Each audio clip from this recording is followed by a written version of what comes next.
Good morning. Thank you, all of you, and for the worship committee for giving me the honor of speaking this morning. I won't say how many, but many years ago, when I was a member of the Jefferson Church, I was asked to speak on a Mother's Day, and I think it was Mary Kretzinger who asked me, and I understandingly talked about motherhood.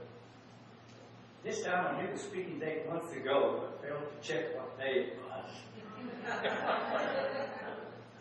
And it is known, of course, for and blithely chose a subject that is about as far removed from the love and kindness and understanding and importance of motherhood as one could be. But I rationalized complete exoneration of the fabulous Mother's Recognition Breakfast prepared by the Remembering Fathers this morning. Thank you, fellas, for saving the day. Okay, by now, all of you, with the exception of visitors for the first time, know you can expect the quality and speaking expertise of Dr. Russell Owen. And while I acknowledge Russell's art of speaking, I want to take advantage of this opportunity to convey something I have communicated to many, but not all, and I want others to know as well. Some of you may not realize how lucky we are to have the minister we do. You can't know because he may be the only minister that you have ever had in a Unitarian church. How do I know? Well, I first discovered Unitarianism and immediately joined its only church in Fort Worth in 1956. Since that time, I have been a member of 3 UU churches in Fort Worth, have served on the Southwest Conference Board several years, worked as a church board member with 10 different ministers, 3 of whom went on to become district directors of one of the conferences, and I have known very well a total of 15. And believe me, we enjoy the very best of that number. And my own estimate, hundreds of others as well. Neither will this morning's reflection be as positive, as uplifting, or as inspiring as Russell's.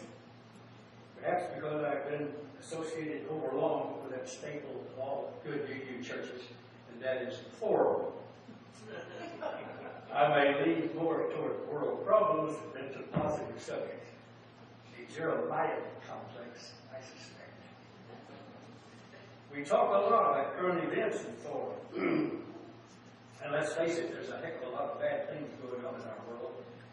And I think UUs are more aware and more conservative than the average churchgoer. So I shall try to mix a little literature with world problems and hope that something worthwhile comes from it. In the late 1940s, an English author and intellectual named Eric Blair, pen name George Orwell, was dying of tuberculosis. He had written several best-selling books, but his entire life was committed to concern for others and more for them than to any personal fame or fortune. He was born in 1903 at Motihari, Bengal, where his father was a minor official in the Indian Civil Service. At the age of 8, he was sent to a boarding school where he was distinguished by his brilliance and his family's comparatively poor status. From there, he spent 4 years at Eton. He then turned down a scholarship to a university to go to Burma as an assistant superintendent in the Indian Imperial Police. It was this experience he later wrote about in his book, Burmese Days, in which we learn much about his deep and lasting concern for the colored races, his hostility toward colonialism and imperialism, and his facility for learning other languages. He, in fact, had an incredible memory. After resigning early from civil service, he deliberately lived an impoverished life among the poor and outcast in Europe for several years. It was considered to have been an expiation for guilt that he had felt from his previous lack of sympathy working with the Burmese. These experiences were the making of Orwell's first book, Down and Out in Paris and London. His experiences with imperialism in Burma and with menial work in London and Paris obviously framed his political and humanist leanings. It was at this point that he proclaimed himself a socialist and wrote the original and unorthodox political book, The Road to Uyghur, which I read and appreciated greatly on the advice of my late good friend, Unitarian and humanist Dr. Jim Vogelman. He was one of the very first volunteers to go to Spain and fight General Franco and the fascists in the Spanish Civil War.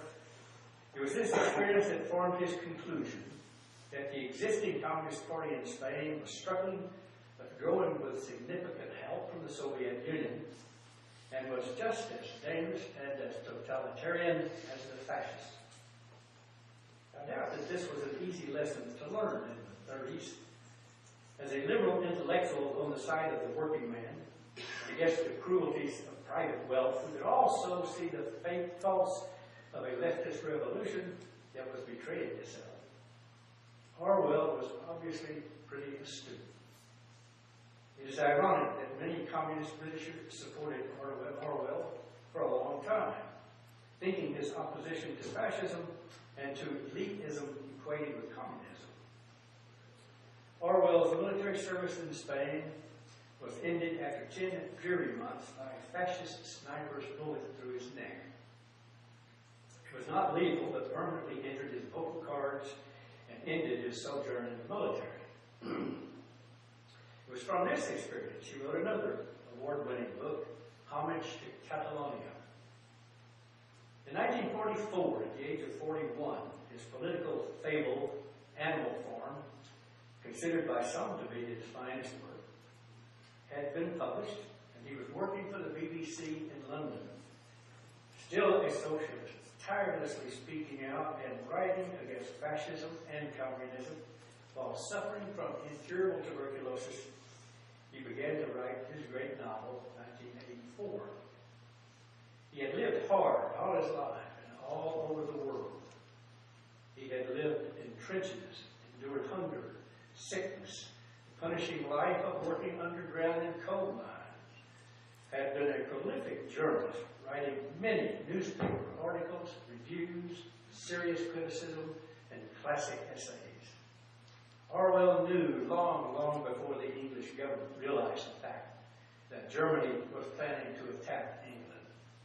He tried in every way to insist on his country's preparation for defense, realizing all the while that British tradition of class and wealth were pretty much akin to fascism, and their natural instinct was to come to some agreement with Hitler rather than go to war. Before the war was over, he began writing in 1984, and in 1948, from his bed, he finished writing his last great book. I feel sure many of you have read 1984, some as students, perhaps, for it's been assigned to high school students, as one editor has claimed, as frequently as Huckleberry Finn and Call of the Wild. It has been in print continuously since its first publication. Its paperback edition has been published 63 times at last count. So, what makes this book so incredible is the fact that it was obviously not written to be enjoyed. It was not written to make money or to become a bestseller. It was written as a warning, as one huge humanitarian effort to prevent another rise of imperialism and more horrible wars in the future. The protagonist of the book is helpless and hopeless. The ending of the plot is given away in the very beginning. It is a totally depressing read, and it is obvious from the start that you aren't going to take it to bed with you. How then did it become as popular as it has? Or it has been one of the 100 best novels in the English language on every such list, and in many in the top 50. Are readers crazy? For those of you who may not have read it, Earth has been divided into 3 superstates: Oceania, Eurasia, and East Asia. A few atomic bombs have been dropped in the past, but had stopped before complete annihilation and been forgotten. In their place, conventional war had become constant, never ending. The three superstates occasionally changed sides with one another, and after every change, history is rewritten to eliminate the previous conditions. Winston Smith, a minor government employee of Oceania, is one of the thousands who are charged with rewriting history. He spends his days altering news stories, magazine articles, and other printed materials so that they will conform to the propaganda demands of the government. The agency he works for is called the Ministry of Truth. In like fashion, the Ministry of Love is responsible for the torture and elimination of dissidents. And the Ministry of Peace is responsible for waging the never-ending war. Oceania's head man is known as Big Brother. His huge portrait is displayed everywhere, usually underscored with the words, "Big Brother is watching you." Absolutely no resistance or disagreement is allowed, not even in one's mind. Thought is a crime. Justice is an obsolete concept. Life is dreary, conforming, and hateful. Even love is a capital offense. Oceania is bugged with microphones and two-way telescreens. There can be no privacy whatsoever. The official language is called newspeak, the dictionary of which is constantly being reduced in words, the purpose of which is to provide a medium of controlled expression for the worldview to make all other modes of thought impossible. The importance of language in Orwell's view led to a separate and lengthy essay appended to his book called The Principles of Newspeak. The falsification of history and emasculation of language Orwell could foresee were prerequisites for totalitarian control. He writes in 1984, "Who controls the past controls the future. Who controls the present controls the past." How real is Orwell's warning? Can there really be any doubt?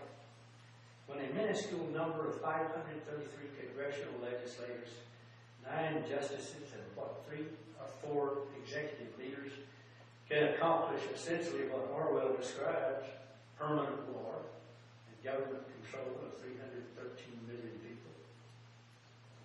The wars in 1984, Orwell points out, are not governments against governments, but governments against their peoples. When the people become so unknowing, so ignorant of reason and reality, the real wealth of the world goes to none but the very, very few. The leaders in each of the 3 superstates succeeded using the same stratagem of control as is being applied today. The few controlling the minds of the many through control of media and corrupted officials in order to keep the people struggling, uneducated, and in constant war. Not only willing to endure the injustices of a fascist system, but even convinced to vote in favor of it. How perceptive Orwell was. His remarkable precepts in describing the telescreens and microphones has been realized now with multiple satellites orbiting our Earth that can read newsprint on the ground. With unseen silent drones above, able to film anything below. And just recently revealed in the news by Tim Clementi, a former FBI counter-terrorism agent with the FBI, says that the computers now record every telephone conversation and digital communication in our country. Big Brother is bigger than we might ever have dreamed. How real is Orwell's warning? When 9 justices determined that money rules, not people. When a few lawmakers owned by money can overrule 90% of the people who desire a background check of people who purchase guns. When money can continue the incredibly continuous production of nuclear bombs. When money can give one man the sole legal authority of killing anyone of his choice with unseen drones. When the brothers Koch can make $6 billion each in a year. There are 2,000 hours in a year of 50 work weeks of 40 hours a week. So each brother earned $3 million per hour. A man or woman working for the minimum wage of $7.25 per hour would have to work full-time for 207 years to earn 1 hour of a Koch's income.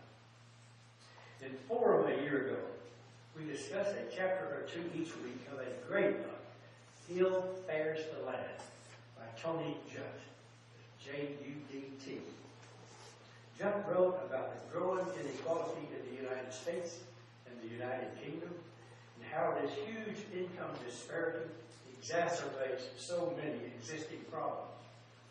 As examples, he plotted charts of Gini coefficients, clearly showing the grim result of the inequality as it affects social mobility, that is, the level of difficulty of the poor to better themselves in income and social status, and as it affects mental health, physical health, and income and social and crime. These studies of inequality are very revealing.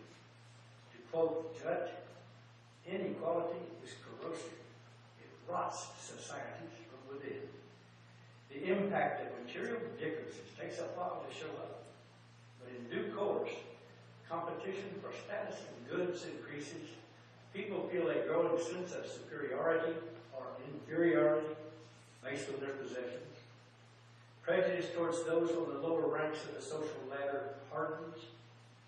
Crime spikes. And the pathologies of social disadvantage become ever more marked. The legacy of unregulated wealth creation is bitter indeed. Unquote. He also quotes Adam Smith in his book, who wrote, "No society can surely be flourishing and happy of which the far greater part of the members are poor and miserable. Grotesquely unequal societies are unstable societies." Judd is not alone in recognition of the seriousness of inequality. The very recent Pew Charitable Trust Project on Economic Mobility looked at 16 studies and concluded that, quote, "In the United States, there is a stronger link between parental education and children's economic, educational, and socio-emotional outcomes than in any other country investigated. There is a vast difference from the top to the bottom, and it's becoming harder to traverse here in this country than it is elsewhere." Justice and equality have not always been as strained as they are today. Judd also wrote, "From the late 19th century until the 1970s, the advanced societies of the West were all becoming less unequal. Thanks to progressive taxation, government subsidies for the poor, and the provision of social services and guarantees against acute misfortune, modern democracies were shedding the extremes of wealth and poverty." Unquote. He might also have written, "We even had a president who made this statement, and even more like it, quote, the test of our progress is not whether we add more to the abundance of those who have much. It is whether we provide enough for those who have too little." And to Justice Louis Brandeis, who said, "We can have a democratic society, or we can have great concentrated wealth in the hands of a few. We cannot have both." So how democratic is our society today?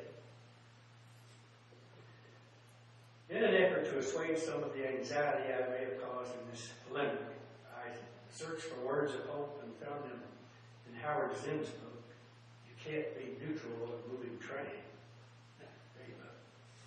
He wrote, "There is a tendency to think that what we see in the present moment we will continue to see. We forget how often in this century we have been astonished by the sudden crumbling of institutions, by extraordinary changes in people's thoughts, by unexpected eruptions of rebellion against tyrannies, by the quick collapse of systems of power that had seemed invincible. The bad things that happen are repetitions of bad things that have always happened. War, racism, maltreatment of women, religious and nationalist fanaticism, starvation. The good things that happen are unexpected. Unexpected and yet explainable by certain truths which spring at us from time to time, but which we tend to forget. Political power, however formidable, is more fragile than we think. Ordinary people can be intimidated for a time, can be fooled for a time, but they have deep down common sense, and sooner or later they find a way to challenge the power that oppresses them. People are not naturally violent or cruel or greedy, although they can be made so. Human beings everywhere want the same things. They are moved by the sight of abandoned children, homeless families, casualties of war. They long for peace, for friendship and affection across lines of race and nationality. To be hopeful in bad times is not just foolishly romantic. It is based on the fact that human history is a history not only of cruelty, but also of compassion, sacrifice, courage, kindness. What we choose to emphasize in this complex history will determine our lives. If we see only the worst, it destroys our capacity to do something. If we remember those times and places, and there are so many, where people have decayed magnificently, this gives us the energy to act, and at least the possibility of sending this spinning top of the world a different direction. And if we do act, in however small a way, we don't have to wait for some grand utopian future. The future is an infinite succession of presents. And to live now as we think human beings should live, in defiance of all that is bad around us, is itself a marvelous victory. Well, I've said about all you can sit through, I think. And even in my senescence, I have not misplaced a single page of my remarks. Not like the experience of a preacher in Evansville who has fallen into the habit of placing his sermons on the pulpit an hour before the church service. One young sinner discovered this habit, and one day before the congregation convened, he neatly detached the last page from the manuscript. The minister delivered his sermon in ringing tones and read the last line of what was now the final page. So Adam said to Eve, searching in vain for the last page, the minister made a mental note about his secretary's fate, cleared his throat nervously, then concluded his sermon weakly. So Adam said to Eve, there seems to be a leaf missing.